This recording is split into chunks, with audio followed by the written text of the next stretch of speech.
Eclécticamente.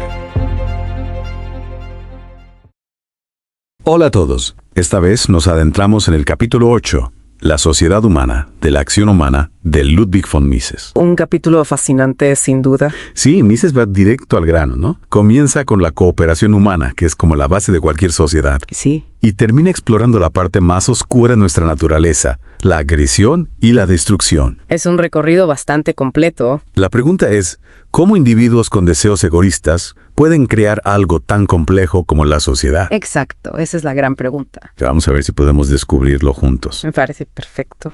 Bueno, empecemos por el principio. La primera sección del capítulo se titula La cooperación humana.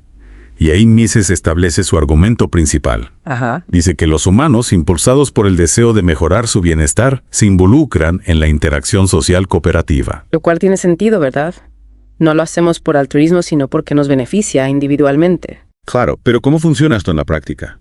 ¿Cómo se coordina la cooperación de millones de individuos? Bueno, Mises usa el ejemplo de una fábrica de alfileres para ilustrar este punto. Ah, sí, recuerdo ese ejemplo. Imagine si cada uno de nosotros tuviera que hacer todas las partes de un alfiler. Extraer el metal, estirarlo, cortarlo, afilarlo. Sería un desastre. Exactamente, sería un desastre.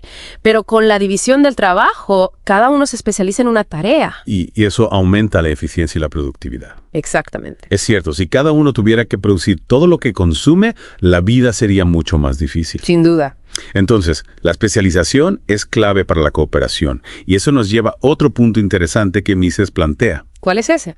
Su crítica a la idea de la sociedad como una entidad separada de los individuos. Ah, sí, en la sección 2, crítica a la concepción metafísica de la sociedad. Exactamente.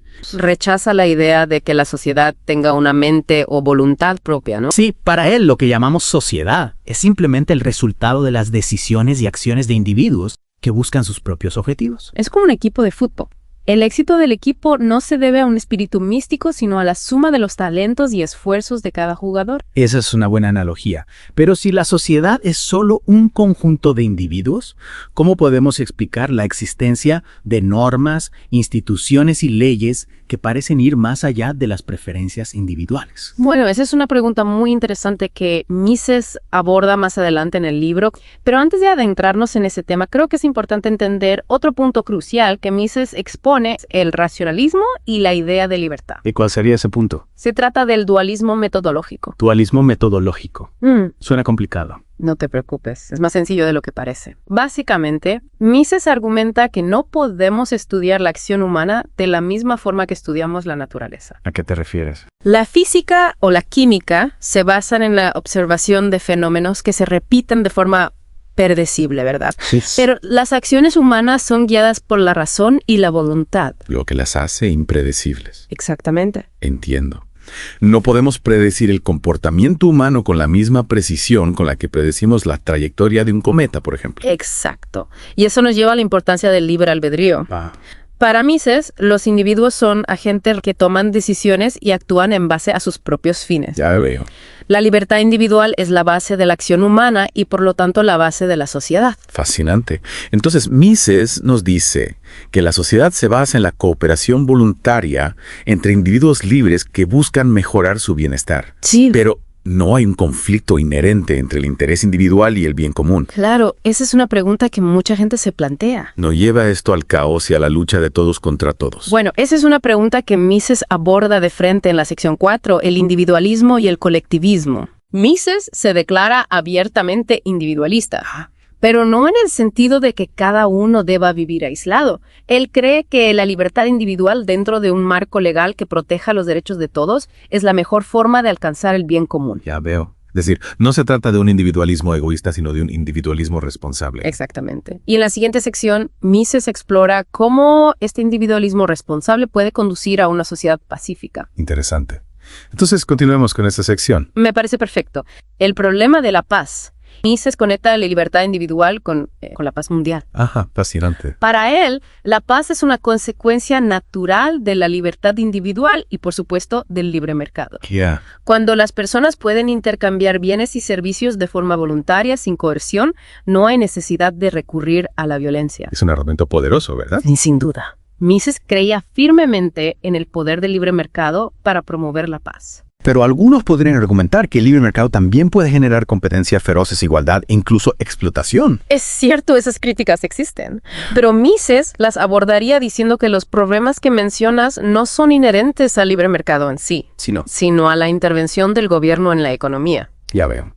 Para Mises es la intervención del gobierno la que distorsiona los precios. Ajá. Crea monopolios, obstaculiza el libre comercio y, en última instancia, genera conflictos. Entonces, para Mises, la solución no es más intervención, sino menos. Exactamente. Él creía que un gobierno limitado que protegiera los derechos individuales y no interfiriera en la economía era la mejor forma de garantizar la paz y la prosperidad. Interesante. ¿Y cómo encaja el individuo en esta visión de la sociedad de Mises? Porque hasta ahora hemos hablado mucho del libre mercado, del gobierno, pero ¿dónde queda el individuo en todo esto? Bueno, para Mises, el individuo es la unidad fundamental de la sociedad. En la sección 6, el individuo en la sociedad, Mises argumenta que las acciones e interacciones de los individuos, impulsados por sus propios motivos y objetivos, crean los patrones complejos del orden social. Es decir, la sociedad no es algo abstracto que existe por encima de los individuos, sino que surge de sus acciones e interacciones. Exactamente. Y Mises usa el ejemplo del lenguaje para ilustrar este punto.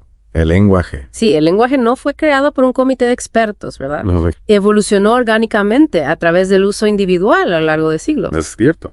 Y ese es un ejemplo de cómo el orden social puede surgir de forma espontánea sin la necesidad de un planificador central. Fascinante. Entonces, para Mises, el individuo es el actor principal en el drama de la sociedad. Sin duda. Y en la siguiente sección, la gran sociedad, Mises extiende esta lógica a un contexto global. Ya veo. Argumenta que los principios del libre mercado trascienden las fronteras nacionales y promueven la interacción pacífica y la cooperación entre personas de diferentes culturas y orígenes. Es decir, que la mano invisible del mercado no solo funciona a nivel nacional, también a nivel internacional. Exactamente.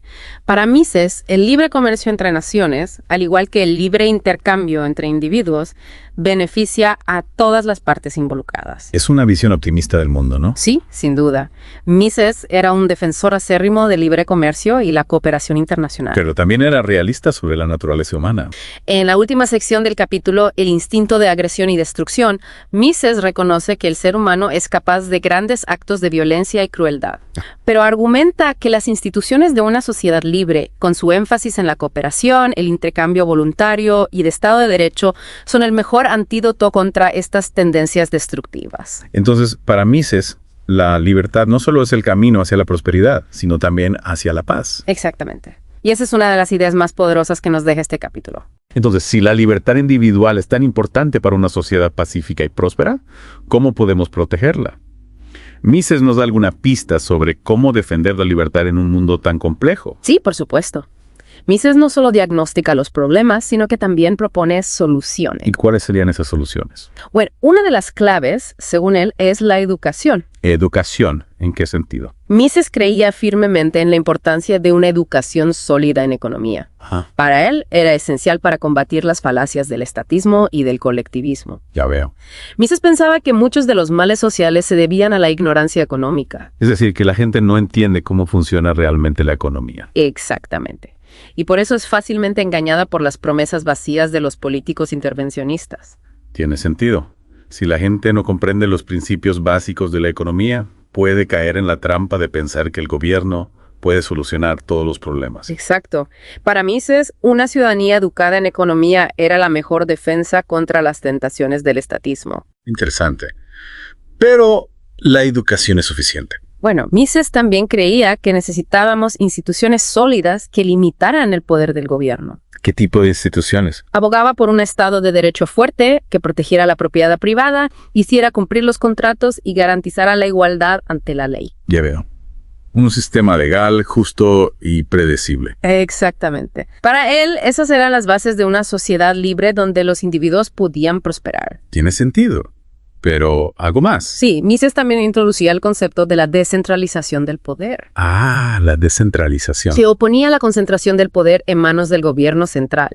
Para él, la descentralización, tanto política como económica, era esencial para limitar el poder del Estado y proteger la libertad individual. Es decir, cuanto más poder tenga el gobierno, mayor Es la tentación de abusar de ese poder. Exactamente. Y la descentralización es una forma de poner límites a esa tentación.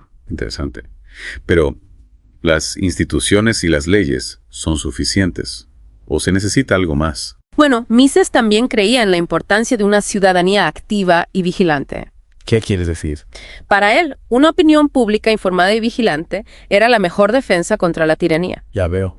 La gente debe estar dispuesta a defender sus libertades y a oponerse a las políticas que las amenazan. Es decir, no se trata solo de tener buenas leyes, sino de que la gente esté dispuesta a defender esas leyes y hacer que los políticos rindan cuentas. Exactamente. Para Mises, la defensa de la libertad es una tarea constante. Requiere educación, instituciones sólidas y una ciudadanía comprometida con los principios de una sociedad libre. Un mensaje poderoso, sin duda. Sí, Mises nos recuerda que la libertad no es un regalo, sino una conquista que debemos defender día a día. Cierto. Bueno, hemos llegado al final de nuestra inmersión en la sociedad humana de Mises. Ha sido un viaje fascinante, la verdad. Sus ideas sobre la cooperación, la libertad individual, el libre mercado y el papel de gobierno siguen siendo tan relevantes hoy como lo fueron hace décadas. Totalmente de acuerdo. Mises nos ofrece una visión profunda de cómo funciona la sociedad y de los principios que sustentan una sociedad libre. Sí. Y sus ideas son un antídoto contra el pesimismo y la resignación. Sin duda. Nos recuerdan que un futuro mejor es posible si nos comprometemos con la defensa de la libertad. Exactamente. Bueno, muchas gracias por acompañarnos en esta inmersión. Esperamos que les haya resultado tan estimulante como a nosotros. Y recuerden, como decía Mises, la lucha por la libertad nunca termina. Hasta la próxima. No olvides dejarnos tus comentarios. Dale me gusta, comparte y suscríbete a Eclécticamente para no perderte nuestras últimas actualizaciones.